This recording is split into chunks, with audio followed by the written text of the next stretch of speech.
BD news, खबरों में सबसे तेज। भोपाल से खबर है। कांग्रेस के राष्ट्रीय सचिव कुणाल चौधरी का बयान, किसानों के अधिकार की हत्या कर रही बीजेपी सरकार किसानों को 0% ब्याज पर कर्ज देने का ढिंडोरा पीटती है। हर किसान पर कर्ज बढ़ रहा है। शिवराज जी की इनकम 8000 गुना बढ़ रही है।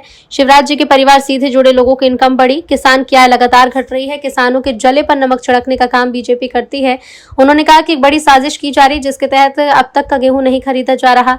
गेहूं खरीदी केंद्र पर बारदानों की व्यवस्था तक नहीं है। गेहूं खरीदी की 1 अप्रैल तारीख को भी आगे बढ़ाया जाएगा, जिससे सस्ते दामों में किसानों को गेहूं बेचना पड़ सकता है। बड़े उद्योगपतियों की दलाली कर रहे शिवराज सिंह चौहान सरकार किसानों का गेहूं 27 रुपए प्रति क्विंटल खरीदने की बात करती है। मंडियों में आज किसानों का 1800 रुपए क्विंटल गेहूं बिक रहा है। सरकार पहले किसानों से गेहूं खरीदी करे, फिर किसानों से ऋण वसूली करे। सरकार गेहूं खरीदी न करते हुए बिजली की वसूली कर रही है। सरकार किसानों से वसूली का काम कर रही है। सरकार थाने, राजस्व, MPV की वसूली कर रही है। किसान का ये हालत है मध्य प्रदेश के कि किसान प्रताड़ित और परेशान है।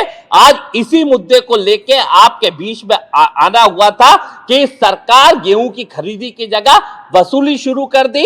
सरकार ने 28 तारीख आखिरी करके किसानों के ऊपर 18% का ब्याज, जो 0% के ढकोसले करते हैं, इसे पूरे साल का, क्योंकि ये एक दिन का नहीं, पूरे साल का, ये कहीं ना कहीं पूरे साल का ये लेते हैं और ब्याज वसूली करने का काम करते हैं। तो सरकार वसूली गैंग बन गई है। जिस सरकार को गेहूं खरीदी करनी थी, वो कभी बिजली की वसूली करती है, कभी ऋण की वसूली करती है, कभी लोगों के नाम पे अवैध वसूली करती है। ये सरकार वसूली गैंग के ऊपर काम कर रही है और इनके गलत निर्णय के कारण, जो देश की अंतर्राष्ट्रीय गलत नीतियों के कारण, जो हिंदुस्तान के अंदर खाद का संकट आना है, जिसके कारण किसान आगे और प्रताड़ित होना है, और जिसके का जो स्थितियां है कि रोज देश के प्रधानमंत्री और बीजेपी के नेता हमेशा कहते थे कि डॉलर रुपये की कीमत गिरती है तो सरकार की गरिमा गिरती है।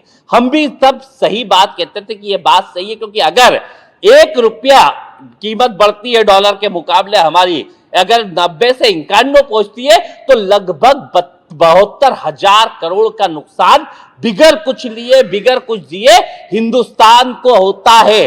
तो इसकी जवाबदेही किसकी है कि जो 60 रुपए के ऊपर, 55-58 रुपए के ऊपर डॉलर हुआ करता था, वो आज 94 पहुंच गया। और बड़ा सवाल इसके अंदर है कि सरकार कर क्या रही है। पेट्रोल डीजल जो ईरान से 7 दिन के रास्ते पे आ जाता था, उसे 70 दिन के रास्ते पे खरीद रही है, जिसके अंदर ट्रांसपोर्ट और बीमा फ्री होता था, जिससे किसानों को सस्ता मिलता था, और वो खत्म करके कहीं ना कहीं अमेरिका की रिफाइनरी से महंगा तेल खरीद रही है। और रिफाइनरी लगा कौन रहा है? यहाँ के हिंदुस्तान के टैक्स पेयरों का पैसा इकट्ठा करके यहाँ की अंबानी सरकार वहां पे रिफाइनरी लगा रही है।